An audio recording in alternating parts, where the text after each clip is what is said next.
improved farm and jobs bill.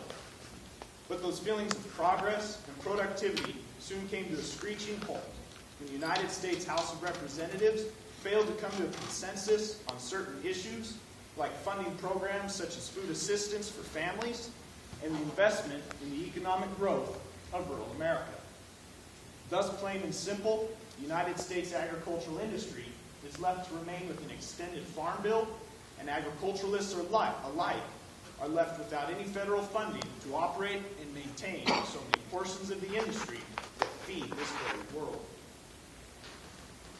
I believe in less need for charity and more of it when it is needed. And I can tell you with the utmost certainty, in this last year, it has been needed very greatly, and it is needed this very day.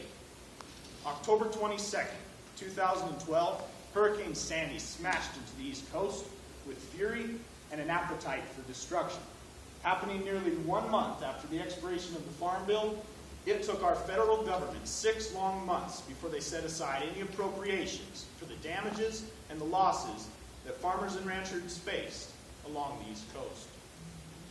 That's 184 days, 26 weeks, 6 months, half of 1 full year to wait for federal relief.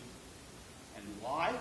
Because the United States federal government cannot act in bipartisan agreement on legislation that would fund and budget the most necessary and the most essential industry, not only in this world, but in our country. On a more local level, here in Colorado, we experienced a very destructive flood. And fortunately for us, the Farm Service Agency, under the USDA, managed to compose an ECP, or an Emergency Conservation Program. This program serves primarily to request funding from the federal government or Congress to help pay for damages and losses that farmers and ranchers faced due to the flood. Now, this application is open to all agriculturalists in the affected area. However, it is somewhat of a lengthy process to apply for and is fairly difficult to pass federal inspection.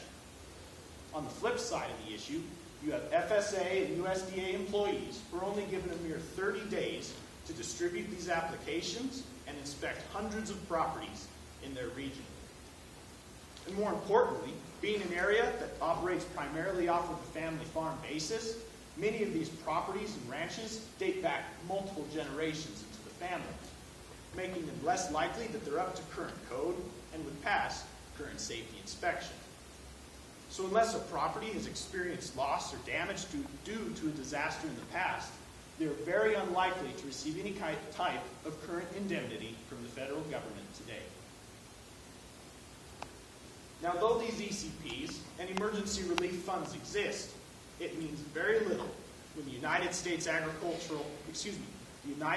federal government shuts down for 17 days in October, where all these compensation programs and federal relief funds are now mostly unavailable to agriculturalists across the entire country.